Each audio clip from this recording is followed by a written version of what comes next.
Olá, eu sou Alex Marson, sou idealizador da Neoliderança, uma abordagem voltada ao desenvolvimento de líderes e organizações para os desafios inéditos desse tempo de complexidade e transformação acelerada que nós estamos vivendo. E a nossa conversa de hoje é justamente com você, líder, que está percebendo que o mundo está se transformando em uma velocidade mais acelerada do que você e a sua organização estão aptos para acompanhar nesse momento. Você está sentindo que a cartilha do MBA já está parecendo meio vencida, que os desafios geracionais, o desafio de liderar a inovação e, ao mesmo tempo, garantir a eficiência operacional da sua operação está sendo um desafio complexo demais para administrar nesse momento? Então, esse papo é com você mesmo, né, Didi? É, muito legal estar aqui. Bom, eu sou Andréa Dietrich. Prazer estar aqui na Fiesc, falando sobre um tema que a gente entende, então, como o Alex falou, fundamental aí para as organizações do futuro. E a gente vai falar aqui muito sobre liderança, sobre cultura, que passa por vários aspectos, principalmente mindset, né, sobre cultura, processos, enfim. Vamos explorar um pouquinho mais esse tema por aqui, né, Alex? E o que está matando as empresas hoje, acho que é menos sobre tecnologia, né? Então, a gente vê a abundância da tecnologia trazendo diversas soluções para o nosso dia a dia. Então, aquilo que antes era uma dificuldade, hoje está tão acessível, fácil. Mas o que muitas vezes a gente está vendo é as próprias organizações usando as metodologias e os processos operacionais do século XX para falar de desafios do século XXI, né?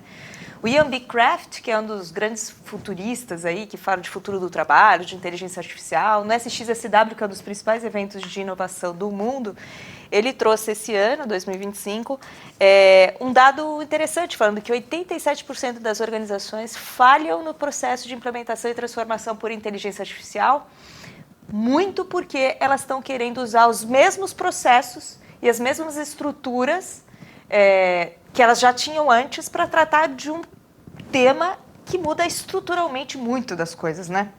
Então, a gente está falando de uma transformação bastante profunda. E para a gente aprofundar um pouquinho aqui no papo, Alex, você foi CEO, né, de indústria, passou por diversos desafios aí na sua profissão e agora como consultor, enfim. Como é que você vê aí os principais desafios das indústrias para lidar num contexto que é de volatilidade e tanta incerteza, assim, constante? Eu acredito que a indústria particularmente vive, o líder industrial vive esse grande dilema, né? Porque a indústria, ela por natureza, ela tem justamente essa base de explorar aquela perspectiva do paradigma dito industrial, né? Quando nós estamos nessa era do conhecimento. Na indústria, nós temos essa mentalidade de sempre fazer certo da primeira vez, a mentalidade da melhoria contínua, de como é que a gente melhora aquilo que existe a cada dia, fazendo aquilo tudo um pouco melhor, mas nós carregamos pouco dessa mentalidade mais disruptiva de como nós precisamos, nesse momento, nos adequar a esse cenário de reinvenção que nós temos vivido, né? Então, eu acredito que esse desafio ele é particularmente vivo nesse segmento onde eu trabalhei durante mais de 30 anos, né, atuando como executivo e sempre percebendo, de fato, essa dificuldade que nós temos de trazer, de abrir espaço, né, para a inovação também, né? Isso, se a gente pega você trouxe algumas estatísticas, né? E hoje tem uma que a gente já conversou a respeito, né? 45% dos líderes organizacionais globalmente acreditam que as suas empresas não serão capazes de perdurar por mais do que 10 anos se continuarem a trilhar o caminho atual, né? Então, abrir espaço para essa reinvenção dos negócios, ao mesmo tempo em que nós mantemos um alto patamar de eficiência e de melhoria nas operações existentes, é o que, de fato, no final das contas, pode fazer com que nós não façamos parte dessa estatística, né?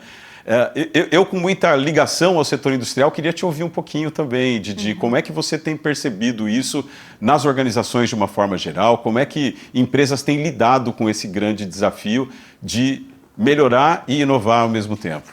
Esse melhorar, inovar e cuidar da eficiência que você falou que é grande desafio da indústria, a gente chama isso de ambidestria organizacional, né? A gente tem outro episódio aqui nosso também aqui no podcast falando um pouquinho desse dilema, na verdade, desse paradoxo, né, de como que a gente gere uma organização para que ela possa, ao mesmo tempo, colher esses resultados da eficiência, da disciplina operacional e explorar futuros, né, a disrupção. E aí, a chave do jogo, Alex, que eu tenho visto atuando consultivamente em diferentes corporações, é você ter uma visão sistêmica dessa ambidestria, porque muitas vezes a gente pensa, então vamos colocar uma área de inovação que vai estar tocando essa exploração. Mas não é uma área de inovação, né? A gente está falando de um sistema que precisa ser repensado como um todo. A inteligência artificial está disruptando todas as funções dentro do negócio, né? Então, acho que essa visão sistêmica que perpassa uma mentalidade de uma estratégia, de uma abordagem estratégica mais adaptativa, flexível, diferente daquilo que a gente desenvolveu até agora, né, como processo mental dentro das organizações. Também percorre ali a gente se questionar, né, se tivesse uma ameaça real ao meu negócio hoje, quanto tempo levaria para eu me transformar? Esse é um questionamento muito profundo para entender o quanto as organizações dessas indústrias são leves para mudança de rota que vai ter que ser possível de uma hora para outra, né? E outra questão é o quanto que a gente está reconhecendo as nossas pessoas quando a gente vai no pilar cultural por incentivo à inovação, a correr risco, aquilo que a gente não tem ainda resultado no bolso, né? Então, acho que são perguntas profundas, né? O quanto de recursos, investimento a gente está colocando para essa exploração? Ou a gente só está querendo colocar as métricas em relação a fluxo de caixa e performance, né? Então, performance que é mais financeira, vamos dizer assim, né? Então, acho que essa visão sistêmica que percorre gestão, que percorre liderança, cultura e estratégia como um mantra de transformação da organização coordenado, acho que é o grande desafio. E aí, essa perninha de estratégia, ela passa por uma reinvenção de como a gente estava acostumado a fazer planejamento de um olhar mais analítico para um olhar que explora futuros, né? Acho que você tem estudado bastante esse tema, acho que é legal você complementar aqui. E tenho estudado bastante até pelas dores que já senti, né, com relação a isso, né? Eu acho que se nós tínhamos qualquer padrão de estabilidade ou de certezas a respeito do futuro quando a gente olha para um horizonte de planejamento estratégico, digamos, de 5 anos, né?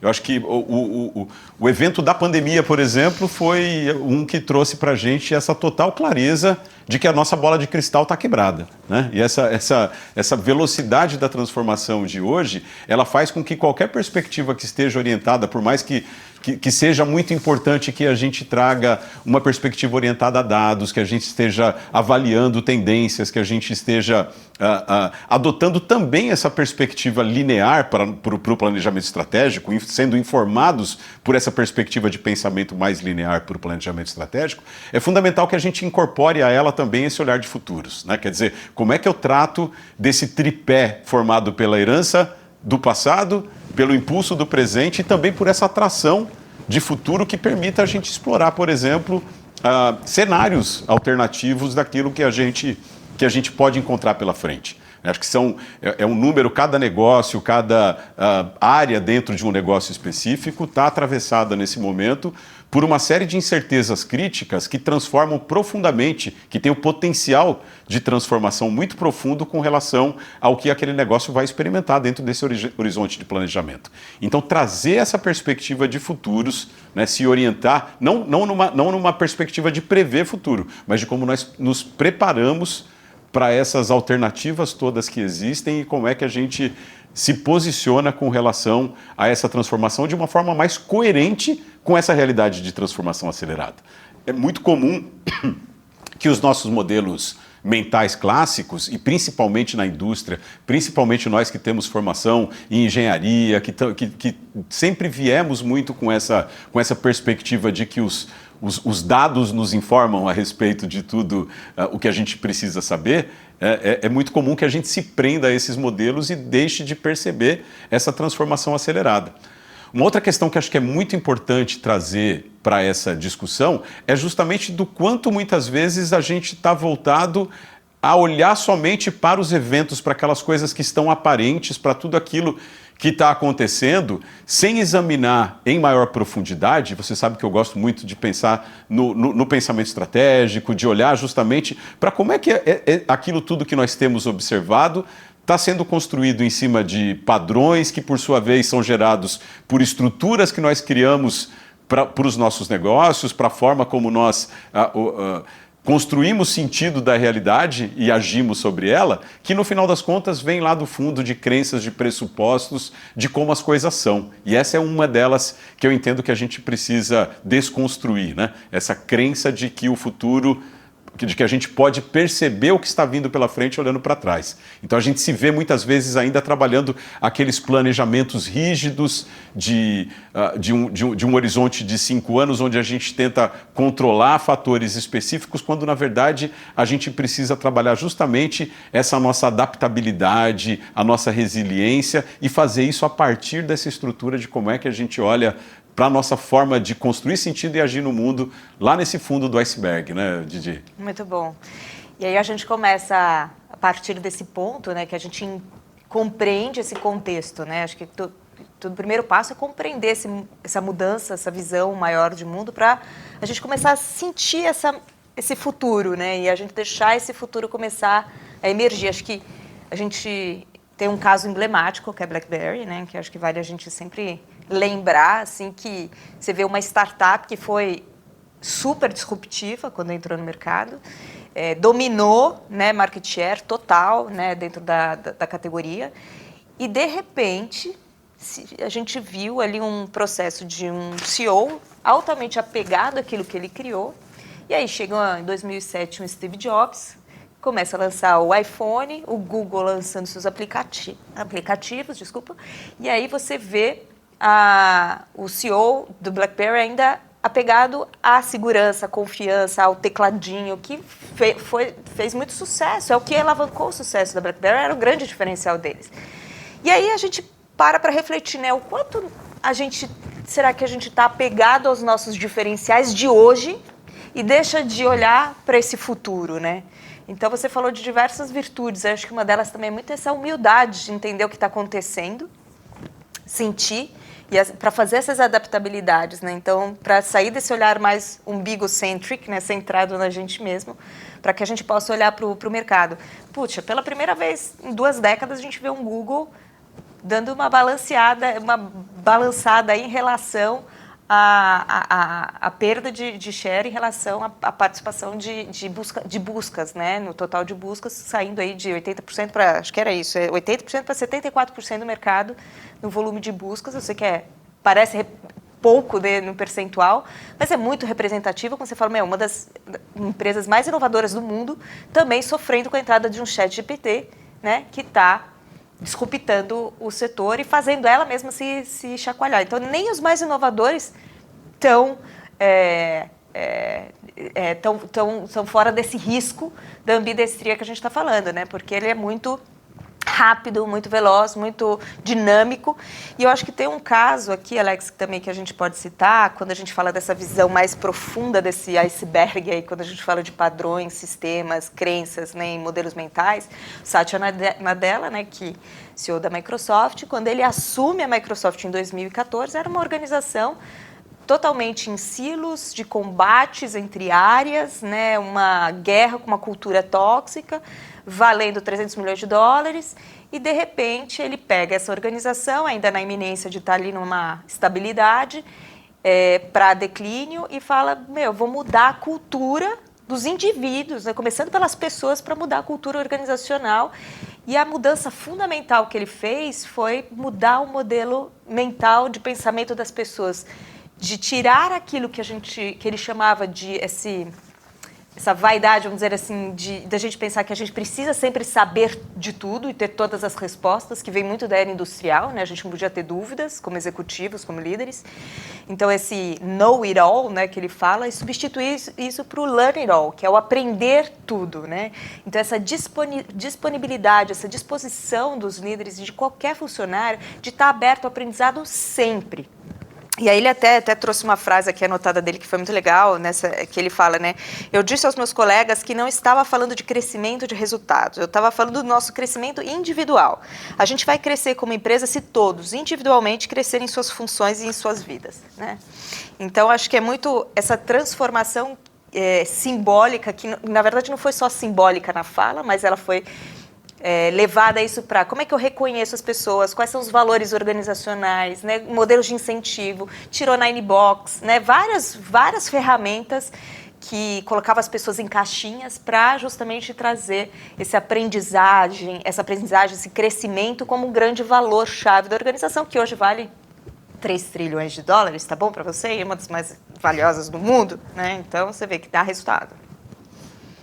Pois é, essa coisa dessa mentalidade de lifelong learning, né, de aprendizagem contínua, e esse espaço principalmente do não saber é algo que realmente é uma dessas crenças, desses pressupostos que precisa ser transformado, né, para que a gente adquira essa capacidade de justamente deixar de ser aquele líder que tem todas as respostas. Eu vou citar uma frase também, né, de um cara que chama Eric Hoffman, ele é um escritor norte-americano, então ele disse: em tempos de mudança, os aprendizes herdarão a terra, enquanto os sabedores estarão lindamente equipados para lidar com um mundo que não existe mais. Né? Então essa é uma frase para mim daquelas realmente de muito impacto, porque ela traz de uma forma muito simples esse choque de realidade do momento que a gente está vivendo, né?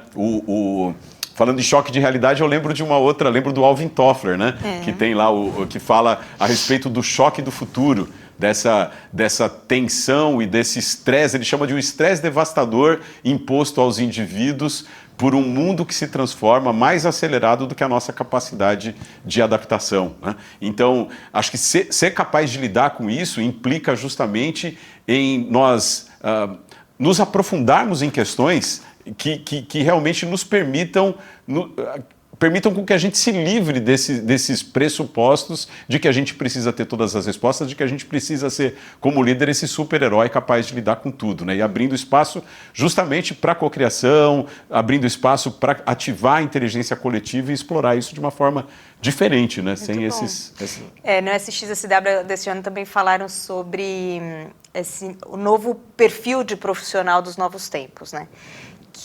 Lembra que a gente fala do profissional I, né, que tem profundidade, é especialista num tema, e aí começou a surgir o profissional T, né, que começa a transitar, tem uma especialidade, mas transita em outros temas, e agora surge a necessidade do profissional X.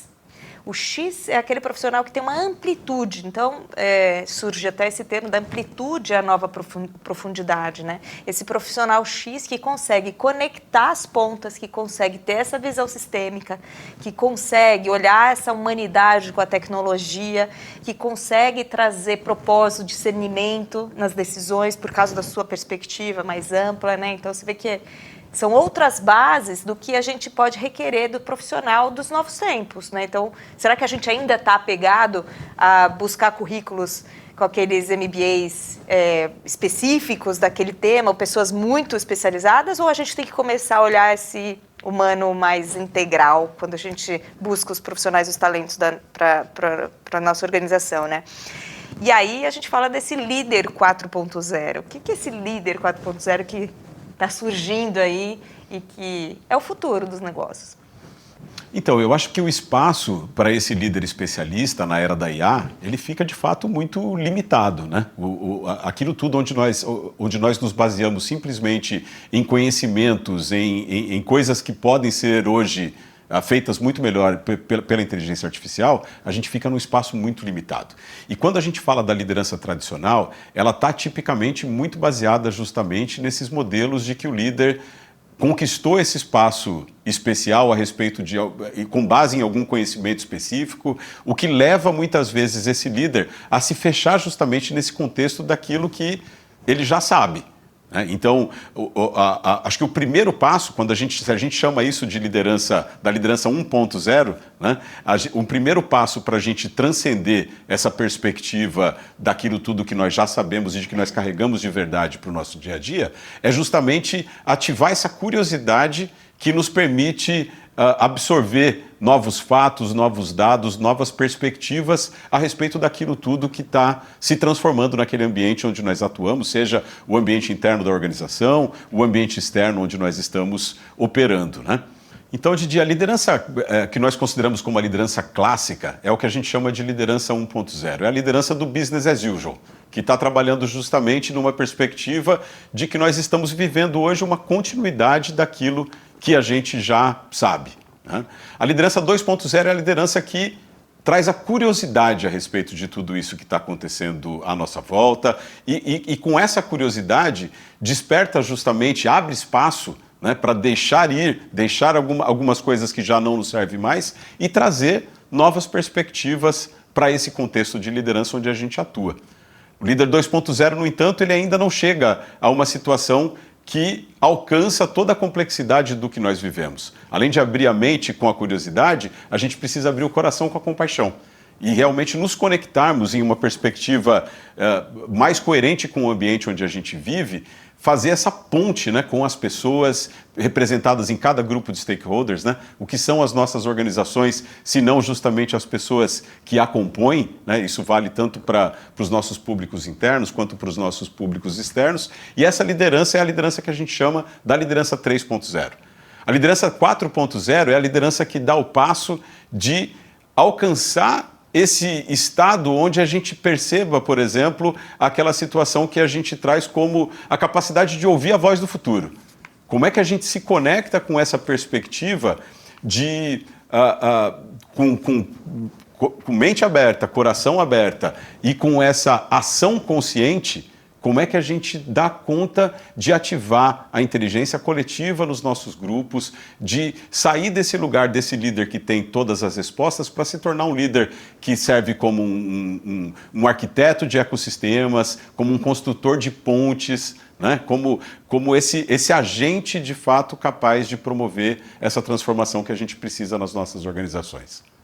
Muito bom. Por isso que a gente também criou uma imersão para isso, né? Pois é, né? É daí que a gente tirou esse nome, Liderança 4.0, inspirados aí, né, pela teoria U, que propõe justamente esse modelo. Então, essa nossa imersão, ela traz justamente essa perspectiva de olhar para esse tema hard, né, de inovação, de desenvolvimento de novos negócios, de transformação de negócios, a partir de uma perspectiva informada também por aspectos mais sutis da liderança, informada por essa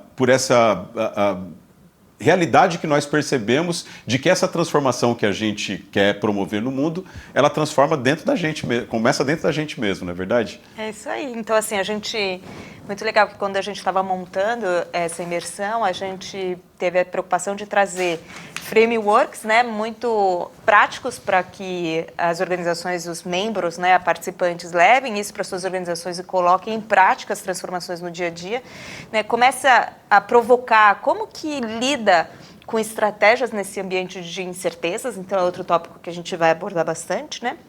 A gente vai falar sobre como hackear o sistema para pensar diferente, para fazer uma cultura de aprendizagem, que nem a gente falou aqui, deu um exemplo da Microsoft, mas como é que isso na prática acontece, né? E acho que mais interessante também é participar de uma rede de pessoas também, né? Ali uma comunidade de pessoas que também estão com esses desafios e esse propósito alinhados para colocar tudo isso em prática. E eu acho que a gente tem um grande também desafio de fazer com que dali surjam as grandes sementes de transformação do dia a dia das organizações. Então, cases práticos que as pessoas possam levar e aplicar dentro dos seus dia a dias, né, para fazer isso reverberar. Então, acho que a gente coloca muito nossa mente, nosso coração e nossas mãos ali para fazer com que essa turma, esse grupo que estiver com a gente, saia de lá transformado. É isso, e tudo isso numa perspectiva justamente de que não existem respostas prontas, né? Quer dizer, acho que qualquer promessa que viesse no sentido de dizer você vai sair com um mapa, né? Ela seria uma promessa incoerente com essa perspectiva justamente dessa liderança que abre esse espaço do não saber. Então acho que muito mais do que com um mapa, o que o participante pode esperar é que ele vai sair com uma bússola, né, para poder se orientar justamente nesse universo de complexidade onde a gente desenvolve os nossos negócios hoje. Excelente. Então, a gente, dia 31 de julho e dia 1º de agosto, a gente tem a nossa imersão aqui na Academia Fiesc de Negócios. A gente espera vocês. Até lá!